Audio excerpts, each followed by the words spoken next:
4 tips terbebas dari riba.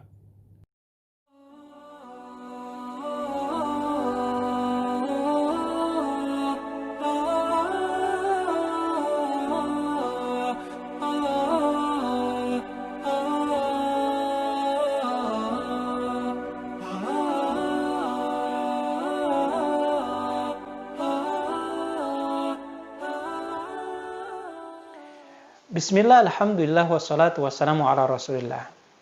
Sahabat yang dirahmati Allah subhanahu wa ta'ala, akan tiba suatu masa di mana himpitan ekonomi menjadi salah satu ujian keimanan dan keislaman kita di hadapan Allah subhanahu wa ta'ala. Rasulullah SAW memberikan semacam informasi kepada kita terkait adanya suatu masa yang masa tersebut ditandai dengan berbagai macam keburukan. La ya'tiyanna 'alan nasi zamanun la yubali ar-rajulu bima akhadha al-mal amin halalin aw min haramin. Rasulullah menegaskan, akan tiba suatu masa di mana pada masa itu banyak orang tidak lagi memperdulikan status halal haramnya makanan yang dia ambil, harta yang dia dapatkan.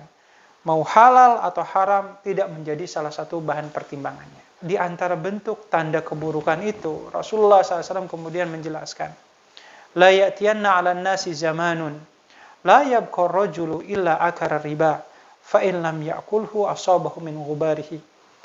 Akan tiba suatu masa di mana pada zaman itu sangat sulit didapatkan orang-orang yang bisa menjaga idealisme dirinya untuk tidak memakan harta riba.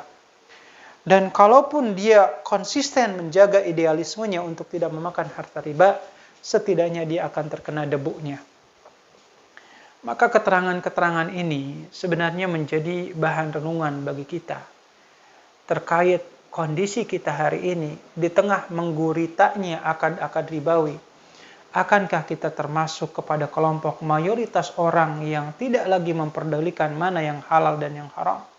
Ataukah kita termasuk kelompok minoritas masyarakat yang menjaga idealisme kita meskipun setidaknya ada konsekuensi partikel-partikel riba mengenai diri kita. Tapi setidaknya rekan-rekan sekalian, dengan menjaga idealisme kita terhindar dari praktek-praktek ribawi, ini menjadi salah satu jaminan adanya keselamatan kita di hadapan Allah Subhanahu wa taala. Oleh karena itu, untuk memperkuat idealisme kita, kualitas keimanan, keislaman, dan ketawakalan kita kepada Allah, agar kita terhindar dari yang namanya riba, setidaknya ada beberapa hal yang perlu kita evaluasi kembali. Yang pertama, ketika berbicara terkait masalah kenikmatan dunia, Allah Ta'ala sedari awal menegaskan, Qul hiya lilladzina amanu fil hayatid dunya khalisatan yaumal qiyamah. Sebenarnya, kata Allah, kenikmatan dunia yang Allah hamparkan di alam semesta ini Allah peruntukkan untuk orang-orang yang beriman. Sementara yang lain bahasanya hanya numpang saja. Kenikmatan dunia Allah hamparkan. Dan Allah persilahkan, meskipun sejarah awal tujuannya adalah untuk orang-orang yang beriman. Tetapi izin Allah Ta'ala, kenikmatan yang Allah berikan nanti di hari kiamat hanya akan Allah berikan kepada orang-orang yang beriman saja. Untuk itu, ketika berbicara tentang masalah kenikmatan dunia, belajarlah dan didiklah jiwa dan diri kita agar kita tidak memiliki hasrat dan keinginan yang berlebih-lebihan melebihi batas ambang kemampuan kita. Maka jikalau Allah Subhanahu wa Ta'ala tidak pernah memberikan ujian kepada hambanya melebihi kapasitas kemampuannya, lantas kenapa kemudian kita selaku hamba Allah Ta'ala malah mempersulit diri kita untuk meraih gaya hidup yang melebihi kadar kemampuan kita? Sungguh ini tidak logis adanya. Ini poin pertama yang harus kita pahamkan. Bahwasanya ada batas kemampuan yang dimiliki oleh kita terkait masalah urusan dunia. Oleh karenanya, jikalau kemudian sesuatu yang halal belum bisa kita dapatkan, jangan pernah berpikir untuk mendapatkan sesuatu tersebut dengan cara yang Allah haramkan. Poin yang kedua kemudian ikhwati Allah, ketika berbicara tentang menghindarkan diri dari riba, syariat mengajarkan kepada kita agar kita bisa bersabar dan menikmati setiap proses. Sungguh untuk mendapatkan sesuatu yang halal boleh jadi membutuhkan adanya pengorbanan waktu, pengorbanan pikiran. Tetapi yakin, ketika ada di antara kita yang hari ini berusaha untuk mencari sesuatu yang haram dengan cara riba, sadarilah rekan-rekan sekalian, bisa jadi di luar sana ada orang yang dalam kondisi perutnya keroncongan, tetapi dia menahan diri untuk tidak memasukkan ke dalam perutnya harta yang haram. Tetapi di luar sana pun ada banyak orang yang diberikan oleh Allah Ta'ala dengan kelapangan rezeki. Bahkan perutnya pun nyaris tidak pernah kenal dengan yang namanya rasa lapar. Kemelimpahan dunia yang Allah berikan justru tidak memproteksi dan melindungi dirinya dari praktek-praktek ribawi. Mungkin banyak alasan. Kalau enggak riba, susah untuk sukses. Kalau tidak riba, tidak ada bukti orang yang sukses dalam bisnisnya dan seterusnya. Maka pandangan-pandangan seperti ini harus kita jauhi. Maka hari ini belajarlah untuk bersabar, nikmati setiap proses-prosesnya. Setidaknya menabunglah sedikit demi sedikit.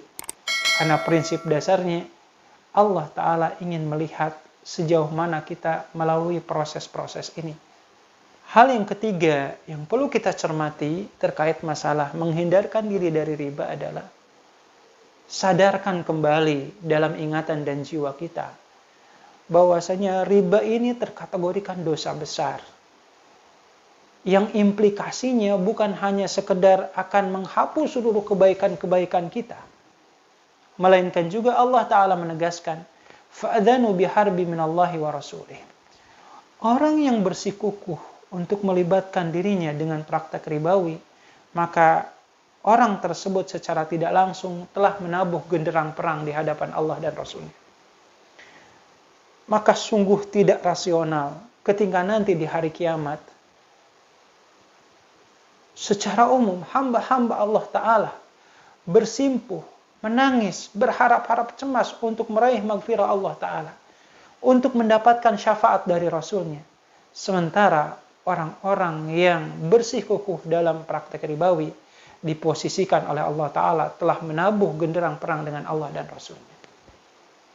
Maka sungguh teramat konyollah orang-orang yang mengorbankan kenikmatan akhiratnya hanya demi meraih kenikmatan dunia yang sesaat. Dan yang terakhir, rekan-rekan sekalian, ketika kita berbicara tentang masalah menghindarkan diri dari praktek ribawi, ketahui bahwasanya Allah Ta'ala tidak pernah memerintahkan kita untuk menjadi orang kaya. Kalaupun ada di antara kita, ada yang menjadi orang kaya dan bisa mempertanggungjawabkan kekayaannya, itu tidak jadi masalah. Apalagi jikalau hartanya memberikan kemanfaatan kepada sesama.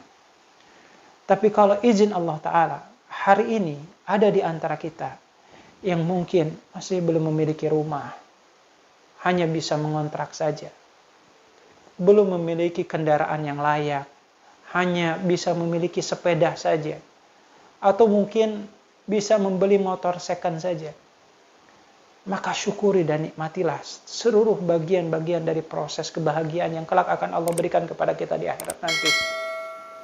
Karena sungguh harus kita fahamkan bahwasannya rezeki ada di tangan Allah Ta'ala. Kebahagiaan hati pun dan kebahagiaan dunia pun ada di tangan Allah Ta'ala. Dan Allah mengajarkan dengan doa-doanya, Rabbana atina fid dunya hasanah. Kita memohon kebahagiaan itu di dunia bukan kepada yang lain. Bukan kepada harta. Bukan kepada rumah mewah. Bukan kepada kendaraan yang layak. Tetapi kita menyandarkan dan memohon kebahagiaan dunia itu hanya kepada Allah Subhanahu wa Ta'ala. Maka berbahagialah jikalau hari ini ada di antara kita yang tetap bersabar dan berproses untuk meraih rezeki yang halal. Sehingga ketika ada tiba suatu masa, ketika Allah melapangkan rezekinya, dan hamba tersebut bisa membeli segala hal apapun. Ingin membeli mobil, dia beli dengan cara cash. Ingin membeli motor, dia beli dengan cash, dan seterusnya. Dan dia niatkan membeli barang dengan cara cash itu bukan untuk mewah-mewahan. Bukan untuk riya disanjung oleh orang lain. Dia niatkan bahwasannya membeli barang yang berharga dengan cara cash itu sebagai pembelajaran kepada orang lain. Ternyata dengan meniti jalan yang halal, dunia pun bisa Allah taklukkan kepada kita. Sehingga ada peribahasa, kenikmatan dunia itu seperti anak kecil di hadapan orang tuanya. Ketika orang tuanya cenderung memanjakan anak tersebut, maka akan banyak permintaan-permintaan dari anak itu yang akan membebani orang tuanya.